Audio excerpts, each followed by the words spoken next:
ሰላም እንደናችሁ ወደ ዩኒክ ስፖርት ዩቲዩብ ቻናል ቤተሰቦች በትናንትናው ዕለት በተደረገው የፕሪሚየር ሊጉ ጨዋታ ቸልሲ በስታንፎርድ ብሪጅ ሰንደርላንድን አስተናግዶ በደጋፊዎቹ ፊት 2-1 ተሸንፏል።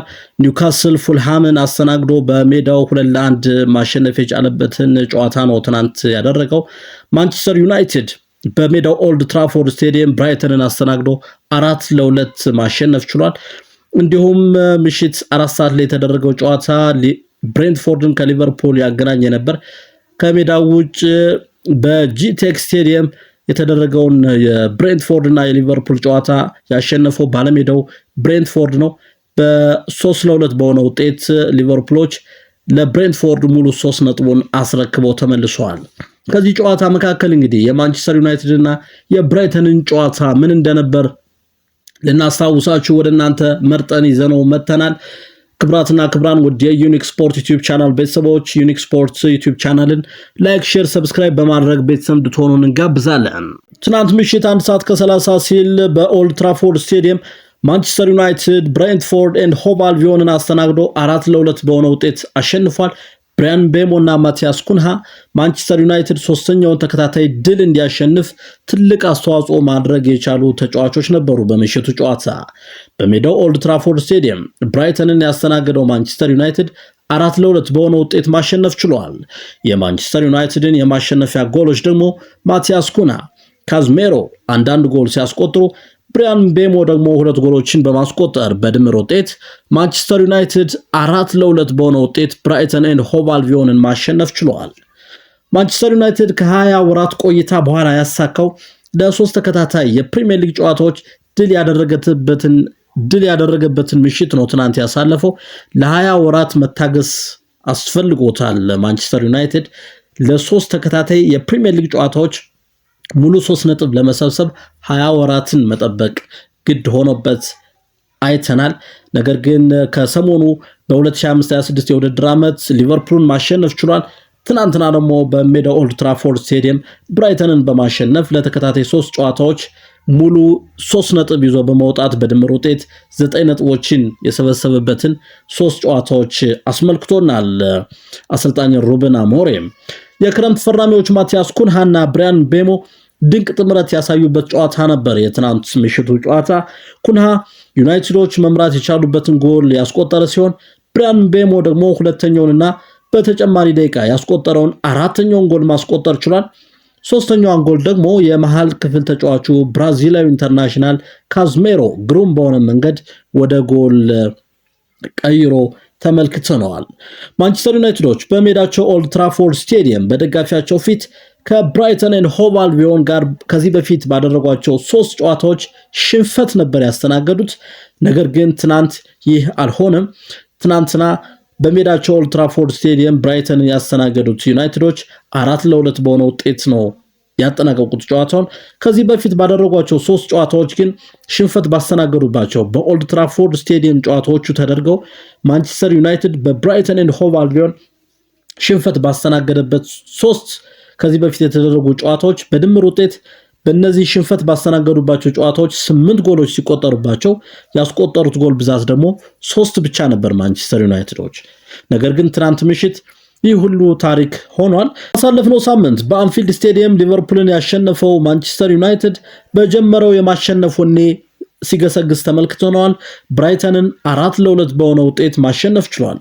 በጨዋታው ጠንካራ የፉክክር መንፈስ የታየ ሲሆን ባለሜዳዎቹ ዩናይትዶች የተሻለ የኳስ ቁጥጥር ነበራቸው።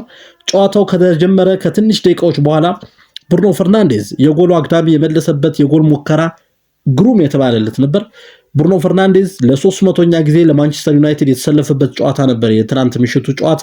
በዚህ ጨዋታው እንደተጀመረ አካባቢ ያደረገው ጠንካራ የቀጥታ ምት ሙከራ ግሩም ነበር። ወደ ጎል ተቀይሮ ቢሆን ውብ ጎል የወጣው ነበር። ነገር ግን የጎሉ አግዳሚ መልሶበታል ብሩኖ ፈርናንዴዝን።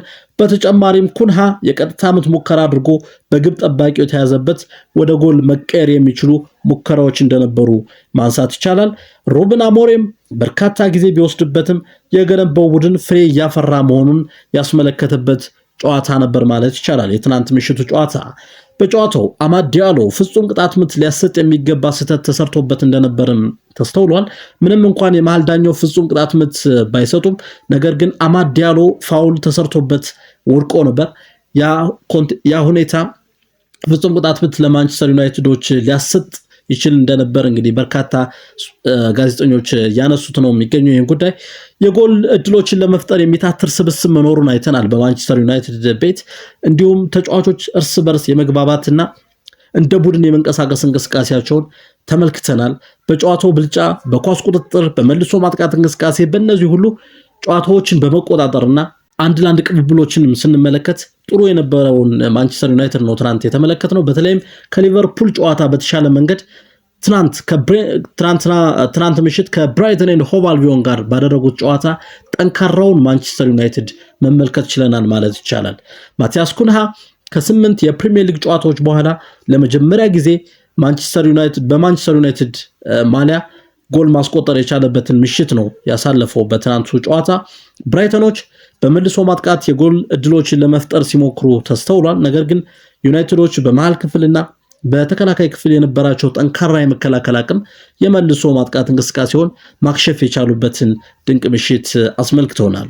የብራይተኖችን ጎሎች ደግሞ የቀድሞ የማንቸስተር ዩናይትድ ተጫዋች ዳኒ ዌልቤክ በ74ኛው ደቂቃ እንዲሁም ኮስቱላስ በተጨማሪ ደቂቃ በራሱ ገጭቶ ማስቆጠር የቻለበትን ጎል አስቆጥረዋል። እንግዲህ ምንም እንኳን ብራይተኖችን ከሽንፈት የታደጉ ጎሎች ባይሆኑም ዳኒ ዌልቤክ እና ኮስቱላስ 2 ጎሎችን ማስቆጠር ችሏል። ብራይተን ኤንድ ሆቭ አልቢዮን የክረምቱ ፈራሚ ቤንጃሚን ሸሽኮ አሁንም ድረስ ከቡድኑ ጋር ለመላመድ እየሞከረ መሆኑን አይተናል። በትናንት ምሽቱ ጨዋታ ብራይተኖች ቀላል ስብስብ አይደለም። ብራይተንን ማሸነፍ ለማንቸስተር ዩናይትድ ትልቅ ፈተና ነው ሆነን ለመናገር ምክንያቱም በባለፈው ሳምንት ሊቨርፑሎችን አሸንፈዋል። ማንቸስተር ዩናይትዶች በአንፊልድ ስቴዲየም በሊቨርፑል ሜዳ ሊቨርፑሎች በደጋፊያቸው ፊት ነው በማንቸስተር ዩናይትዶች የተሸነፉት። በተመሳሳይ ብራይተን ኤንድ ሆቭ አልቢዮን በ2025-26 የውድድር ዓመት ማንቸስተር ሲቲን ነጥብ ማስጣል የቻለ ክለብ ነው። ማንቸስተር ሲቲን ነጥብ ማስጣል የቻለ ክለብ ነው የማንቸስተር ዩናይትዱ አለቃ ሩበን አሞሪም ማሸነፍ የቻለውና ማንቸስተር ዩናይትድ እየጠነከረ እየመጣ ነው ማለት እንችላለን። ምናልባትም ለዋንጫ ተፎካካሪ የሚታጭ ስብስብ ሊሆን እንደሚችል ነው የሚገመተው። ገና ፕሪሚየር ሊጉ እንደመጀመሩ መጠን በዚህ ግስጋሴ መሄድ የሚችሉ ከሆነ ማንቸስተር ዩናይትዶች የዋንጫ ተስፋም እንዳላቸው የምናይበት ጥሩ እንቅስቃሴ ነበር ትናንት ያስመለከቱን። ወደ ጎል ለመቅረብ ያደረገው እንቅስቃሴ ጥሩ ነበር። የቤንጃሚን ሸሽኮ ብሪያን ቤሞ ያስቆጠረውን የመጀመሪያ ጎል አመቻችቶ ማቀበል ችሏል። እንግዲህ ቤንጃሚን ሸሽኮ በትናንትናው የጨዋታ እንቅስቃሴ ብሩኖ ፈርናንዴዝ ጎል ማስቆጠር ባይችልም የጎሉ አግዳሚ የመለሰበት ሙከራው ጥሩ የሚባል ነበር። ብሩኖ ፈርናንዴዝ ለማንቸስተር ዩናይትድ 300ኛ ጨዋታውን ያደረገበት ጨዋታ ነበር የምሽቱ ጨዋታ። እንደ ቡድን መሪ ጥሩ ተንቀሳቅሷል ማለት ይቻላል። ብሩኖ ፈርናንዴዝን ዩናይትድ በመሃል ክፍል ብልጫ ወስዶ እንዲንቀሳቀስ ማድረግ የቻለበትን ጨዋታ ነው ያስመለከተን ብሩኖ ፈርናንዴዝ። ሌላው የጨዋታው ልዩነት ፈጣሪ ማን ኦፍ ዘ ማች ደግሞ ብሪያን ቤሞ ነበር። የጨዋታው ልዩነት ፈጣሪ ነበር ብሪያን ቤሞ። የክረምት ፈራሚዎች ብሪያን ቤሞ፣ ማቲያስ ኩንሃ እና ቤንጃሚን ሸሽኮ ጨዋታዎችን የመላመድ አቅማቸው እየተሻሻለ እንደመጣ መመልከት ይቻላል። በመልሶ ማጥቃት እንቅስቃሴ፣ በኳስ ቁጥጥር 3 ተከታታይ ጎሎችን ለዩናይትድ ማስቆጠር ችሏል። እንግዲህ ብሪያን ቤሞ በሊቨርፑል ጨዋታ 1 ጎል እንዲሁም ትናንት ምሽት በተደረገው ከብራይተን ጋር በነበረው ጨዋታ 2 ጎሎችን በድምሩ 3 ጎሎችን በተከታታይ ማስቆጠር የቻለበትን ጨዋታ ነው ያስመለከተን ብሪያን ቤሞ። ማንቸስተር ዩናይትድ በዚህ መቀጠል የሚችል ከሆነ የዋንጫ ተፎካካሪ ቡድን ሊሆን እንደሚችል የዋንጫ ተፎካካሪ እንኳን መሆን ባይችል ቢያንስ ሻምፒዮንስ ሊግ ተሳታፊ ሊያደርገው የሚችለውን ውጤት ይዞ ሊያጠናቅቅ የሚችልበት መልካም አጋጣሚ እንዳለ ነው የምንመለከተው። አሰልጣኝ ሩበን አሞሪም የፍልስፍናን አልቀየርም ማለታቸው በማንቸስተር ዩናይትድ ባለቤቶች የተወደደላቸው ባይሆንም ነገር ግን ታግሰዋቸው በርካታ ተጫዋቾችም እንዲፈርሙ አድርገው አሁን ግን ፍሬ እያዩ ነው ማለት ይቻላል። አሰልጣኝ ሩበን አሞሪም በራሳቸው ፍልስፍና ራሳቸው በገዟቸው በክረምቱ የዝውውር መስኮት ባዘዋወራቸው ተጫዋቾች ልዩነት መፍጠር የሚችል ስብስብ መፍጠር እየቻሉ ያሉበትንና ስማቸውን ማደስ የሚችሉበትን ጥሩ አጋጣሚ እየፈጠሩ ነው ማለት ይቻላል። በተለይም የኳስ ቁጥጥር ላይና ያጫወት ስልታቸውን ስንመለከት ጥሩ ጨዋታ የሚጫወት ቡድን ነው አሰልጣኝ ሩበን አሞሪም የገነባው።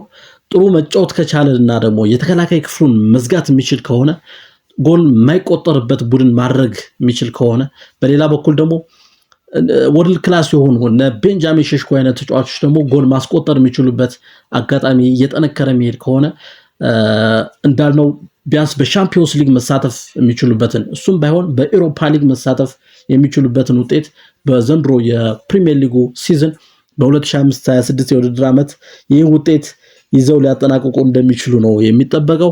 ክብራትና ክብራን ውድ የዩኒክ ስፖርት ዩቲዩብ ቻናል ቤተሰቦች ዩኒክ ስፖርት ዩቲዩብ ቻናልን ላይክ፣ ሼር፣ ሰብስክራይብ በማድረግ አብራችሁን ስለምትሆኑ ከልብ እናመሰግናለን። በያላችሁበት መልካም ጊዜ ይሁንላችሁ።